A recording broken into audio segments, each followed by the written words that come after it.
예, 안녕하십니까. 코트라 중국 사업단의 박한진 단장입니다.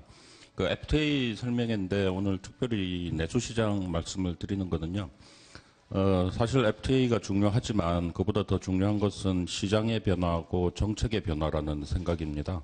그래서 그런 변화를 보고 아마 중국 시장에 들어가야 될 것 같고 거기 가기 위한 하나의 이제 도구고 툴이 바로 이제 FTA 활용이다는 생각이 듭니다. 그래서 이 세션에서는 제가 최근에 이제 중국 동양 정책 시장 이제 큰 틀에서 말씀을 드리고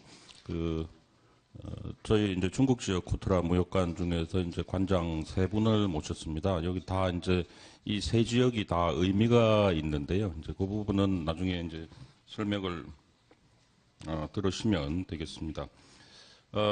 경제통상 이제 정책 방향도 있고 일단은 이제 처음 이제 기회를 어떻게 볼 건가.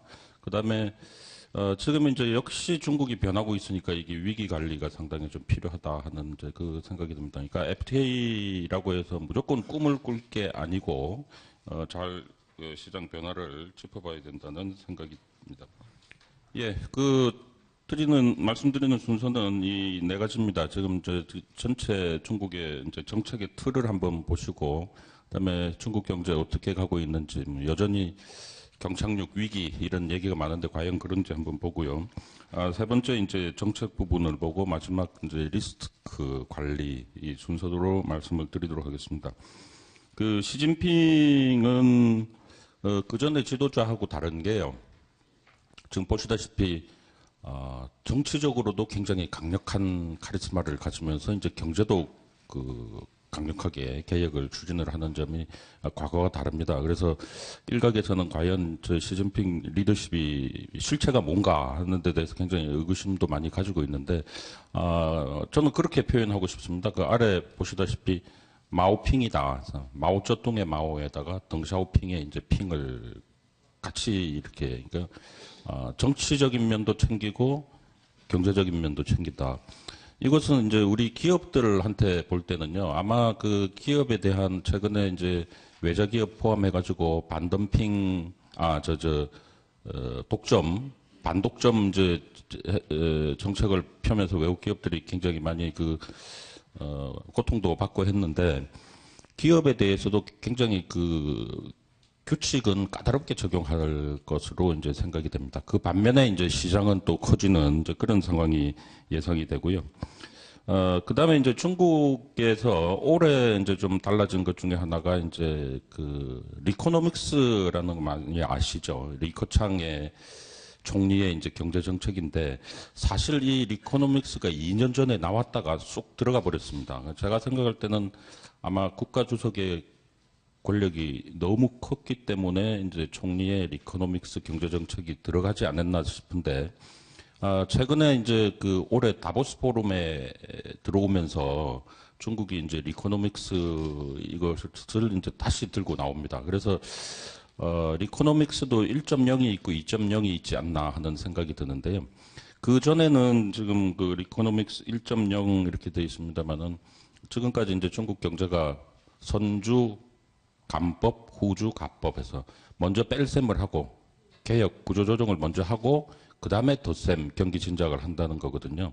그러다 보니까 이제 군살 빼는 이제 이런 정책을 많이 하니까 일각에서는 중국이 성장률 동력이 떨어진 거 아닌가 하는데 그건 아마 절대 그렇지 않은 것 같습니다. 이제 새롭게 변모하는 이제 과정이고.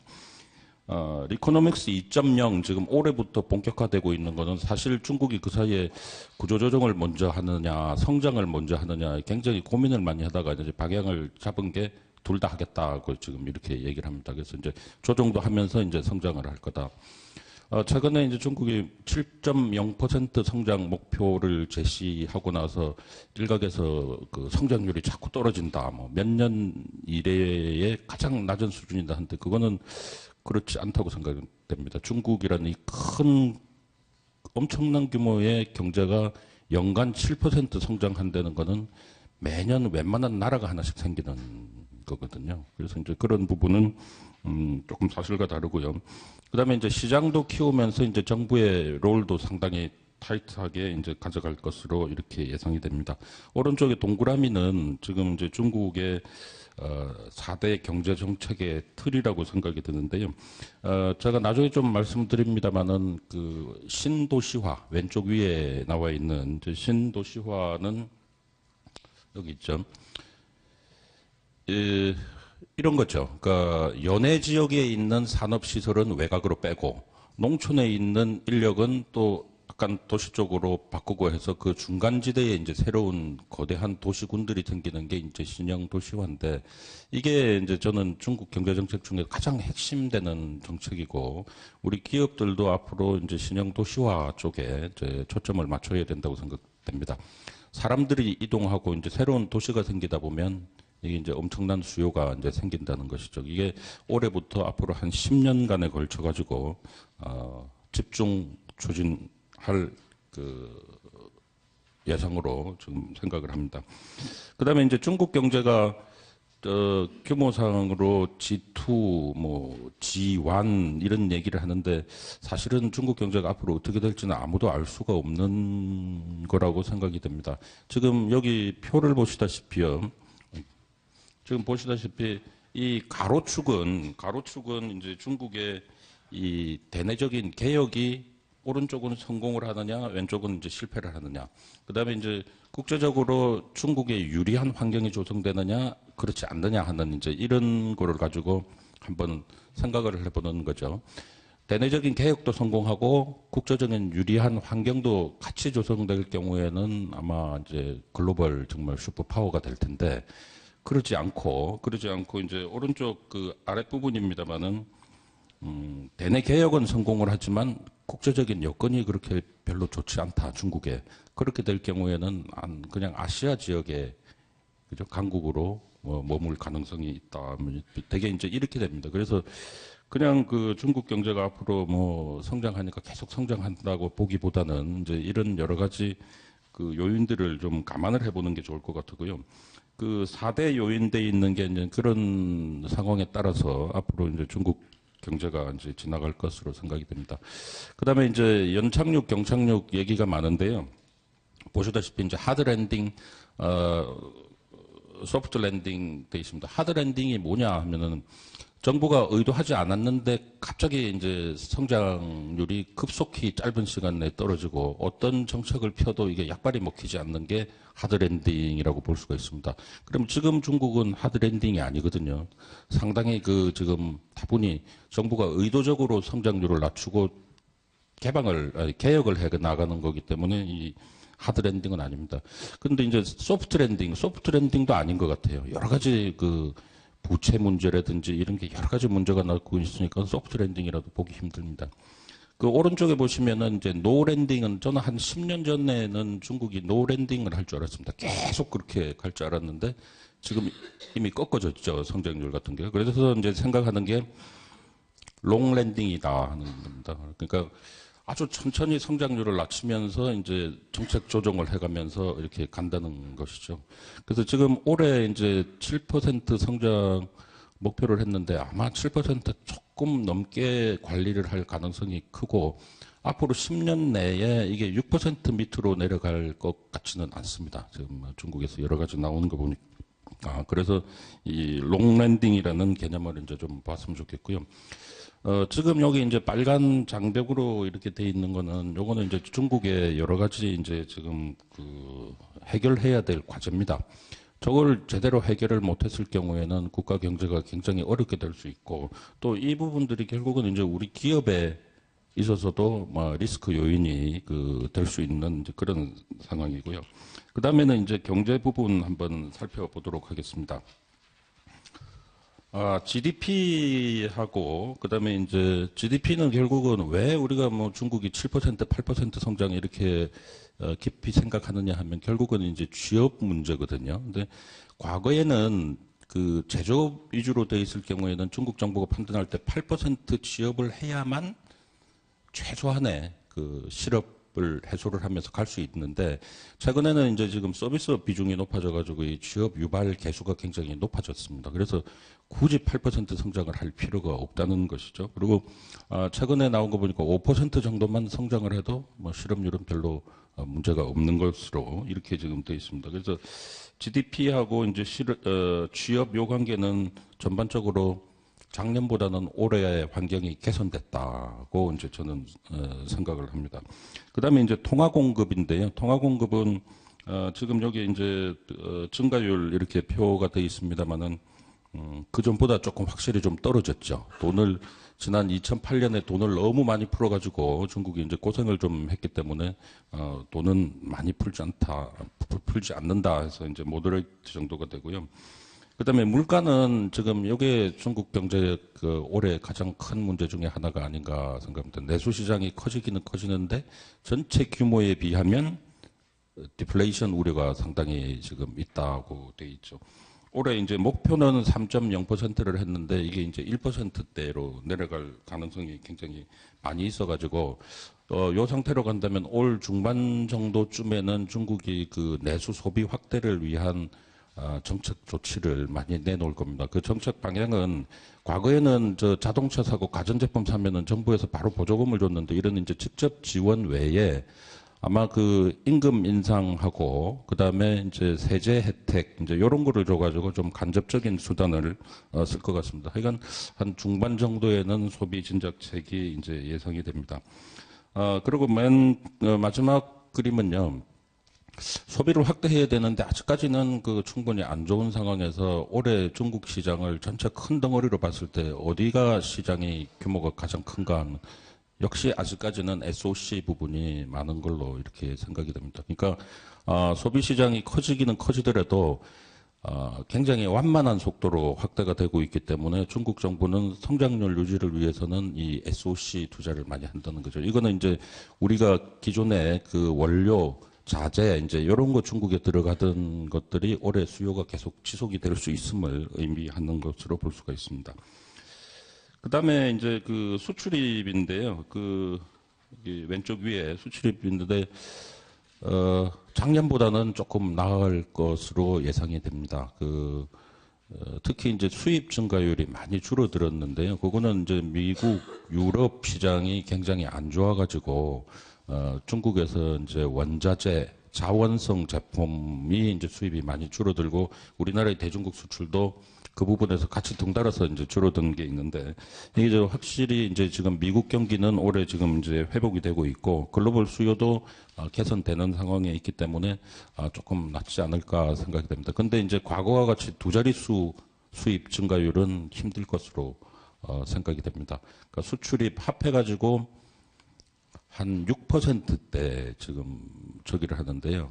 그렇게 되면 이제 중국의 수출 증가율은 한 8까지 올라갈 수 있고 수입은 5 밑으로 내려갈 수가 있습니다. 그래도 그게 이제 작년보다는 이제 나아진다는 것이 되겠고요. 그다음에 이제 아랫부분에 보시면은 이 위에나입니다. 올해 위에나 지금 이제 미 달러가 강세인데요. 작년에도 위에나가 이제 평가 절하가 됐습니다만 올해는 최소 3에서 5% 정도의 평가 절하가 예상이 됩니다. 위에나가.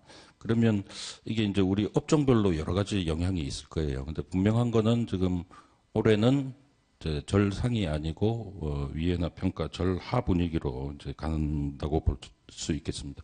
그다음에 이제 오른쪽 위에 거는 이제 중국이 수출이 세계 시장에서 차지하는 비율인데 뭐 큰 의미는 없다고 보겠습니다. 그다음에 이제 경제 정책 분야를 한번 볼 텐데요. 1대1로라고 해가지고 이제 내륙 지역의 신실크로드하고 그다음에 내륙 지역으로 가는 신실크로드 이게 중앙아시아 거쳐가지고 독일까지 연결되는 그다음에 이 연해 지역을 해서 이 동남아로 가는 이게 바로 이제 중국의 거대한 프로젝트가 되겠습니다. 지금 이제 이렇게 보시면 왜 중국이 이게 뭐 영어로는 지금 원 벨트 원 로드라고 이제 이렇게 하는데요. 벨트는 이제 신실크로드 저 내륙으로 가는 건데 왜 중국이 이 정책을 하느냐 하는 거는 지금 국내적인 요인하고 대외 통상 요인이 딱 맞물려 있는 거라고 볼 수가 있겠습니다. 우선은 중국의 지금 품목별로 해서 공급 과잉이 굉장히 심각한데 그 물건을 좀 해소를 해야 되는 그 통로로 사용을 하고 있고요.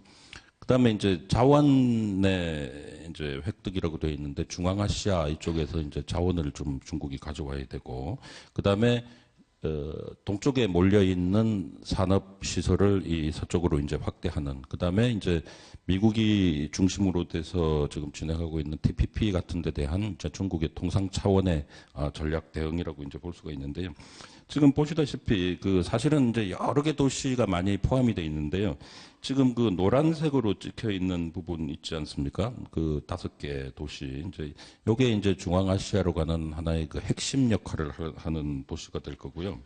그다음에 그 오른쪽 그 연해 지역에 이제 파란색 이렇게 돼 있는데 이 파란색 지역이 지금 한중 FTA 요인까지 합쳐져 가지고 최근에 이제 그 정책 개방을 굉장히 강하게 하고 있는 지역입니다. 특히 이제 산동성 같은 경우는 제가 색깔을 조금 다르게 표시를 했는데 그런 거죠. 이번에 한중 FTA 그 협정문 안에 도시가 직접 거명이 된 거는 산동성의 위에시, 웨이하이시하고 그다음에 우리 저 인천경제자유구역청하고 이제 그게 직접 그 거명이 되어 있습니다. 그 내용은 이 두 지역이 기존의 이 허용 가능 범위를 넘어서는 이제 시범적인 역할을 좀 하자 하는 게 이제 포함이 되어 있거든요. 그러니까 지금 그 위에시 정부 같은 데서는 어떻게 하느냐 하면 우리 한국 기업들하고 접촉을 하면서 한국 기업이 이제 애로사항 얘기하고 이런 개방 요구를 하고 하면 그 얘기를 듣고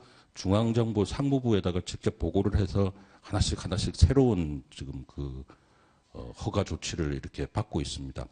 기타 이제 강소성, 전랑성, 복건성 이런 지역도 이제 한국하고 이번 FTA를 활용해 가지고 그 기회를 확대하려고 굉장히 전향적으로 나서고 있거든요. 그래서 우리 저 기업 업계 여러분들께서 이런 지역을 좀 우선적으로 보실 필요가 있다 하는 생각이 들고요. 아마 이제 올 봄이 되면 중국의 이 각 지역에서 투자 설명회, 뭐 환경 설명회 하러 많이 올 거거든요. 그때 꼭 가셔가지고 그 설명도 들으시고 이제 명함도 교환하고 해서 그 사람들 꼭 다음에 가서 이제 만나고 하면은 아주 좋은 기회가 될 것으로 이제 생각이 듭니다. 그 다음은 이것도 이제 1대1로 정책의 이제 본격화인데요. 이렇게 하면서 나오는 수요가 무엇이냐는 이게 지금 뭐 10년, 20년에 걸쳐서 되는 게 아니고 올해부터 본격화돼 가지고 앞으로 장기적으로 이제 시장 수요가 확대될 것으로 보이는데요. 철도하고 항구 같은 이제 SOC 관련 수요, 그다음에 에너지, 그다음에 온라인 교통 물류, 뭐 이제 유통, 그래서 이제 이런 부분이 앞으로 이제 그 확대가 될 것 같고요. 그다음에 이제 정부 여러 개 부처가 이게 관련 정책하고 조치에 관련이 돼 있습니다. 그래서 이제 이 중국 기업의 해외 진출 같은 경우는 이제 뭐 발전계획위원회, 그다음에 이제 재정부 상무부가 돼 있고, 그다음에 각 지역에서 지금 그 지방도시 차원의 이제 그 경제개발구 이런 걸 많이 하고 있는데요. 그런 거는 이제 공업신식화부 이제 이런 데서 그 같이 하게 돼 있습니다. 이 몇 개 지역에 대해 가지고 지금 중점 프로젝트가 뭔가 하는 것을 이제 표현을 해봤는데요. 그 산동성 같은 경우에는 제가 방금 말씀드렸듯이 한중 FTA에 대해서 지금 가장 전형적으로 나오고 있어가지고 우리가 이제 산동성의 주요 도시하고 협력을 했을 경우에 다른 데보다 정책 혜택을 받을 가능성이 훨씬 더 많다고 이제 감히 말씀을 드리고, 그다음에 이제 강소성 같은 경우는 거기 이제 연운항이라고 이제 항구가 있는데 이게 이제 핵심 그 개발 지역입니다. 그 작년 말에 정부에서 이제 관련 그 정책을 만들었는데 이게 이제 결국은 가공, 그죠? 상품 가공, 이제 무역, 환적 이제 이런 부분이 돼 있고요. 그다음에 이제 전랑성이 강소성하고 같이 지금 경쟁적으로 이렇게 나와 있습니다. 기타 이제 그 섬서성, 그다음에 감숙성, 그다음에 신장 이제 이런 부분들이 지금 자료에 보시다시피 이제 이런 수요가 확대될 것으로 예상이 됩니다. 예, 그다음에는 지금 이제 중국이 그 작년 말부터 이 공평, 뭐 공정, 공평 이런 얘기를 굉장히 많이 하기 시작한데요. 그게 이제 앞으로 정책 그 차관점이 어떻게 될까 하는 것을 이렇게 이제 시장의 공평, 그죠? 경제 요소의 공평, 그다음에 이제 수입 배분의 공평해서 이제 이런 식으로 한번 나눠봤는데 자세한 이제 설명을 좀 드리기는 그렇고 여기서 이제 지금 우리가 예를 그 좀 주목을 해야 될 부분은요. 여기 이제 위에서 이 세 번째 있는 저 독점 타파입니다. 아까 말씀드렸듯이 이제 반독점법 이렇게 해가지고 외국 기업의 시장 점유율이 많을 경우에는 굉장히 강하게 단속을 하고 있어서 이제 이 부분 조심을 해야 되고요. 그다음에 자원 가격 시장화돼 있는데 올해 중반쯤에 해가지고 중국이 그 수도세, 전기세 이런 거를 쭉 일제히 아마 올릴 계획으로 지금 예상이 돼서 중국에 투자 진출한 우리 기업들은 좀 비용 증가 부담이 있을 것으로 예상이 들고요. 그다음에 이제 오른쪽에 노란색 돼 있습니다만은 이제 여기서 우리가 좀 그 시장 기회라는 측면에서 본다 그러면 그 국유기업 개혁 있지 않습니까? 이제 국유기업 개혁은 그 일단 이제 매물로 나올 국유기업들이 많이 있을 겁니다. 그죠? 그래서 그러면 우리가 이제 M&A 차원에서 한번 생각을 해볼 수가 있고, 그 다음에 국유기업들이 이제 환경 오염 및 통제를 이제 받다 보니까 설비 자동화 이제 이런 수요가 계속 확대가 되고 있어서 이제 그게 우리가 좀 앞으로 주목을 해야 될 시장으로 이제 생각이 됩니다. 예, 그 다음에는 이제 신형 도시화인데, 지금 요거는 중국의 이제 도시 인구, 농촌 인구가 각각 6억 9천만 명, 6억 6천만 명 이렇게 봤을 때, 앞으로 도시화를 진행하게 되면은 인구가 이동하고 재편이 된다는 겁니다. 그거를 하나의 가상 시나리오로 이제 포함을 한 건데요. 그러니까 기존의 도시에 살던 사람 중에 도시 호적을 가지고 있는 사람들은 아주 고급 그 도시 그 고급 시장 수요를 형성을 하게 되고 기타 또 외곽 지역에서 새롭게 도시로 들어오는 사람 농촌 지역에서 이제 오른쪽에 보시다시피 중국의 이제 도시 구조, 시장 구조가 굉장히 이제 계층별로 나뉠 거다 하는 것으로 볼 수가 있습니다. 대도시 같은 경우는 아예 그 이제 뭐 스마트 시티 교통 환경에서 굉장히 그 첨단으로 이제 가는 반면에 그 아랫부분으로 갈수록 이제 기본적인 이 소비 수요가 더 확대되는 이제 그런 상황이죠. 그래서 저 도시화가 이제 올해부터 진행이 되면서 우리의 이제 중국 권역별 진출 전략도 이제 지도를 새롭게 봐야 되는 그런 상황입니다. 근데 이제 저희가 생각할 때 이제 모든 시장이 다 우리께 될 수가 없고 중국 기업도 굉장히 잘하는 게 많지 않습니까? 그래서 이제 1차 수요보다는 오히려 이제 한국이 2차 수요를 우리가 이제 파악을 하는 게 좋은데 맨 오른쪽에 보시는 것 중에 이제 이 표시해 놓은 그 분야가 일단 이제 한국 기업들이 이제 중국에서 경쟁력이 좀 가지고 있고 그 현실적으로 그 사업 파트너를 찾기도 좋은 이제 그런 부분이라고 생각을 합니다. 예, 이게 이제 우리의 우선 관심 분야, 우선 관심 대상 분야 이렇게 돼 있는데 조금 전에 말씀드린 이제 그런 것을 이제 조금 더 그 했는데요.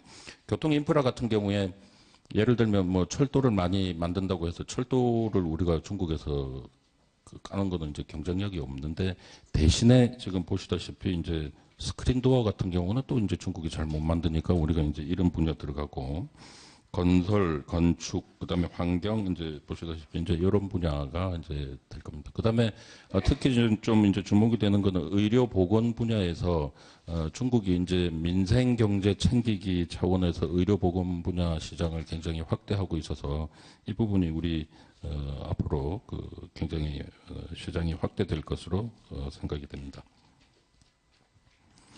예, 그다음에 이제 맨 마지막 이제 그 정리 부분인데요. 제가 요거는 생략을 하고 요거는 시간 관계상 이제 이 리스크하고 그 기회 요인 부분을 말씀을 드리겠습니다.